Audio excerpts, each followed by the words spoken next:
స్కాంద పురాణము స్వయంగా కుమారస్వామి రచించాడు. ఆయన ద్వారా విని వేదవ్యాసుల వారు గ్రంథస్థం చేశారు. ఆ పురాణంలో ఇక్కడున్న ప్రతి పాషాణం శిల సిద్ధలింగములు. అందుకే ఇక్కడ నడిచేటప్పుడు కూడా పూర్వకాలంలో అయ్యో శివలింగాల మీద నడుస్తున్నాం అని మొక్కుకునేవారట. ఇచటనున్న చెంచులెల్ల యోగులు. ఇక్కడ చెంచు వాళ్ళు ఉంటారు ఈ కొండల్లో, పైకి బోయేవాళ్ళలా కనపడతారు పిచ్చాళ్ళలాగా. ఇక్కడ చెంచులు కారు, వీళ్ళంతా స్వయముగా యోగులు, అగస్త్యుడు లాంటి వాళ్ళు. ఈ మాట అగస్త్యుడు లోపాముద్రతో కాశీఖండంలో అంటాడు. అందుకే ఇక్కడికి వచ్చాక మనం ఎవ్వరి మీద కోపగించకూడదు, అసలు అసహనం ఉండకూడదు. ఇక్కడ శాంతితో ఉండాలి. అమాయకత్వంతో వాడు గొప్పవాడా వీడు గొప్పవాడు అంటే మొగుడు పిల్లలు ఎవరు గొప్ప అంటే ఏం చెబుతాం, వాళ్ళ మీద వీళ్ళ మీద కొట్టుకుని తగాదాలు పడి యుద్ధం చేస్తే ఇబ్బంది వస్తుందిట. ఇక్కడ ఉన్నంతసేపు ఎంత ప్రశాంతతో అంత ఉంటుందిట. అసలు ఎంత అదృష్టం ఉండే ఆ మల్లికార్జునుడు బుజ్జిగా ఉంటాడా ఇంత. ఆ బుజ్జిస్వామి అణువు మొదలుకొని బ్రహ్మాండమంతా వ్యాపించిన మహానుభావుడు. ఇక్కడున్న శివలింగం ఇంత కనపడుతుంది అవడానికి. అణోరణీయాం మహతో మహీయాన్. శ్రీశైల క్షేత్రములో ఉన్న ఆ స్వామి అణువు మొదలుకొని బ్రహ్మాండమంతా వ్యాపించి తన శక్తితో నడుపుతున్న మహానుభావుడు. అటువంటి వాడి విషయంలో అశ్రద్ధ లేకుండా మెలకుగా ఉండండి. ఈ కామక్రోధ లోభమోహ మద మాత్సర్యాలనే శత్రువులకి దొరకకండి. అది మెలకుగా ఉండడం అంటే. అందువల్లే కొండెక్కేటప్పుడు కొండ దిగేటప్పుడు ఎప్పుడు ఇక మీద కారుల్లో ప్రయాణిస్తున్నప్పుడు కూడా నిద్రపోకుండా ఉండండి. ఈ కొండ మీదకి ఎక్కేటప్పుడు ఎంత మెలకుగా ఉంటే అంత లాభం. దారి పొడుగుతా కనపడతాయి జలపాతాలు, దారి పొడుగుతా చెట్లు, దారి పొడుగుతా రాళ్ళు, ఆ శిఖర దర్శనం, హాటకేశ్వర లింగం, సాక్షి గణపతి. ఈ ప్రతి ప్రాంతాన్ని భక్తితో చూసి శివశివ హరహర మహాదేవ ఓం నమశివాయ అని భక్తితో పులకరించిపోతూ పలుకుతూ ఉంటే ఇక పునర్జన్మ ఉండదు. అప్పుడు శ్రీశైల శిఖరం దృష్ట్యా పునర్జన్మ న విద్యతే అన్నారు. శుభ్రంగా నిద్రపోయి ఇడ్లీ తినేసి హాయిగా ఆడుకుంటూ లేక పిచ్చి కబుర్లు చెప్పుకుంటే అప్పుడు మీకు శ్రీశైల శిఖరం చూసినా ఒకటే, ఇంకో పని చేసినా ఒకటే. కాబట్టి శాస్త్ర ప్రకారంగా ఎలా చేయాలో అలా చేసి తీరాలి అని చెప్పారన్నమాట. ఇప్పుడు ఇంతకీ ఎందుకు చెబుతున్నాను ఈ మాట? మేము ఈరోజు ఉదయమే లేస్తాము, రాత్రంతా మెలకుగా ఉంటాము అనగా నిద్రపోకపోవటమే కాదు, భక్తితో భగవన్నామం చేస్తాం, భక్తితో నీ మీద నీళ్లు పోస్తాం, ఈ పూట క్రోధాదులకు అతీతంగా ఉంటామని చెప్పాలన్నమాట. ఏ శత్రువుకి లొంగం మేము, ఏ తొందరపాటు నిర్ణయం తీసుకోం అని చెప్పాలి. ఆ తర్వాత ఏం చేయాలట? ఈ పూట పూజ, దానము, హోమము ఇవన్నీ మా శక్తి ప్రకారం చేస్తాం అని మొక్కుకోవాలి. కానీ ఇప్పుడు నేను అసలు విషయానికి వస్తున్నాను.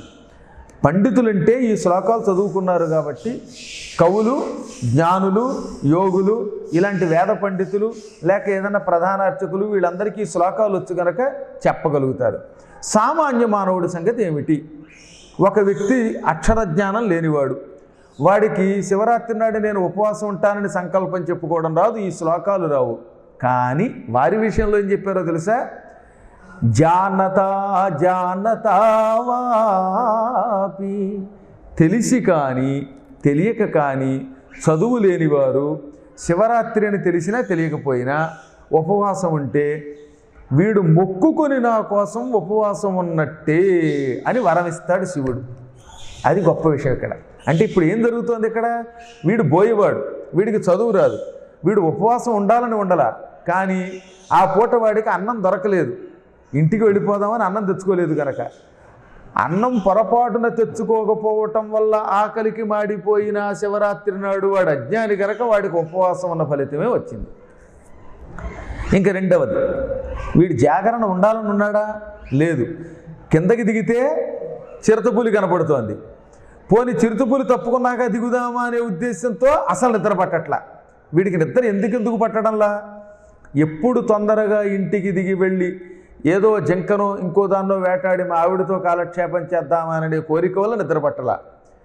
తీరా కిందకి దిగితే పులి ఎక్కడ చంపుతుందో ఆ చిరుతపులి అనే మరొక భయం. పోనీ ఈ రెండు భయాలు ఎలా ఉన్నా కొమ్మ మీద కూర్చుని కునిగిపాటు పడదామా అంటే గజ గజ గజ వణికించేస్తోంది చలి. శివరాత్రికి ఎటువంటి చలి ఉంటుందండి బాబో! అందులో కొండలు, గుట్టలు, అడవులు ఉన్న ఆ ప్రాంతంలో ఆ శివరాత్రి వల్ల వచ్చిన చలి తట్టుకోలేకపోయాడు వాడు. ఇందాక కొండ నుంచి ఇక్కడికి వస్తూ ఉంటేనే, అంటే మీరంటే అలవాటు పడిపోయారు కనుక చొక్కాలు లేకుండా ఉన్నా సరే మీకు పెద్దగా చలియటం లేదు, కానీ ఎక్కువగా వేడి ఉన్న ప్రాంతం నుంచి వచ్చాం కనుక మేము ఏలూరు నుంచి కొంచెం చలేస్తున్నట్టే అనిపిస్తోంది.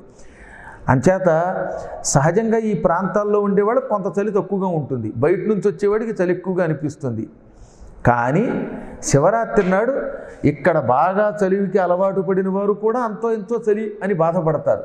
అందుకే శివుడు మన కోసమని లోపల కూర్చున్నాడు. ఆ లోపల కడితే ఫ్యాన్ పెట్టినా కూడా పెద్దగా గాలి రాదు మనకి. మన జనాలే ఉఫ్ఫు ఉఫ్ఫు అని విడిచిపెట్టే వేడి గాలికి వేడెక్కిపోతుంది. ఈశ్వరుడు మన కోసం చల్లని ప్రదేశం వదిలిపెట్టి కైలాసాన్ని, మంచు కొండల్ని వదిలి ఇది ఈ చెంచు కొండల మధ్యలో చేరాడు. చెంచులు ఉన్న కొండలో మంచు కొండని విడిచిపెట్టి మన కోసం. గుళ్ళోకి వెడితే చూశారు కదా, అక్కడ కొంచెం వెచ్చగా ఉంటుంది.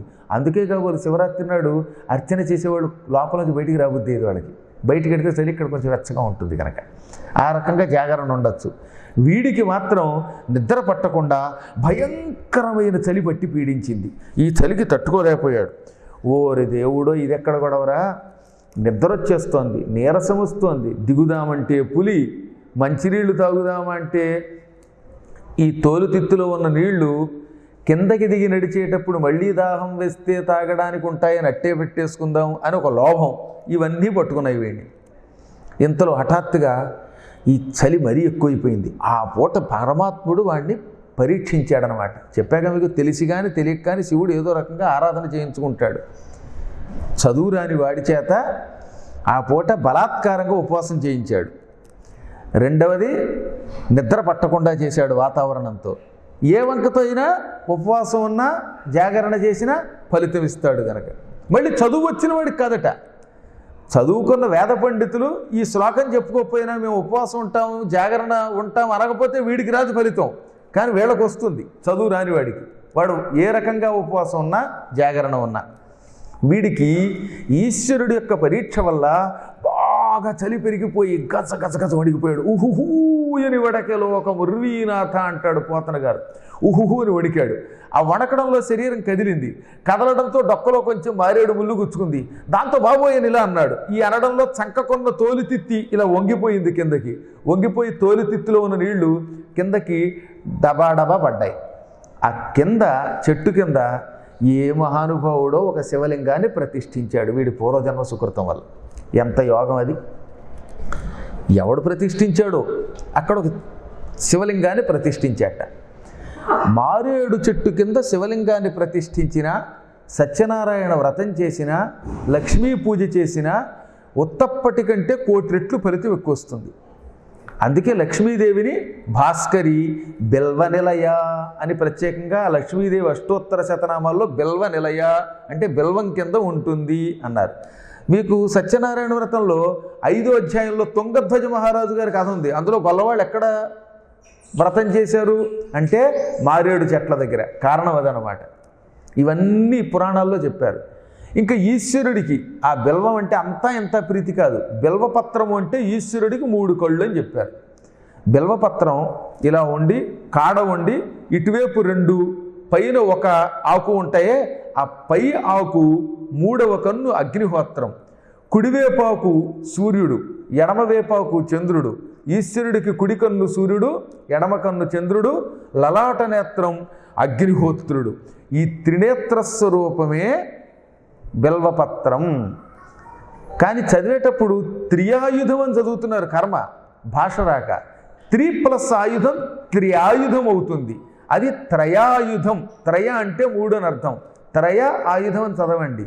ఇక మీద గుర్తుపెట్టుకోండి. త్రినేత్రంచ త్రయాయుధం, త్రియాయుధం అని చదివితే భాషకి పెద్ద అపచారం చేసినట్టు అవుతుంది అనమాట. నేను చెప్పేది పండితులకి. చదువురాని వాడు ఏం చేసినా పుణ్యం వస్తుందని ఇందాకే చెప్పేశాను కనుక వాడి గురించి పెద్ద పట్టించుకోక్కర్లేదు. ఇప్పుడు ఈ తోలుతిత్తి మీద ఉన్న నీళ్లు ఆ కింద ఉన్న బిల్వవృక్షం కింద ఉన్న శివలింగం మీద పడ్డాయి. ఆ శివలింగాన్ని ఏ మహానుభావుడు ప్రతిష్ఠించాడో ఆ చెట్టు కింద ప్రతిష్ఠించాడు. ఇప్పుడు చెబుతా అసలు రహస్యం. కథ చివరిలో ఉండేది ముందే చెప్పచ్చు.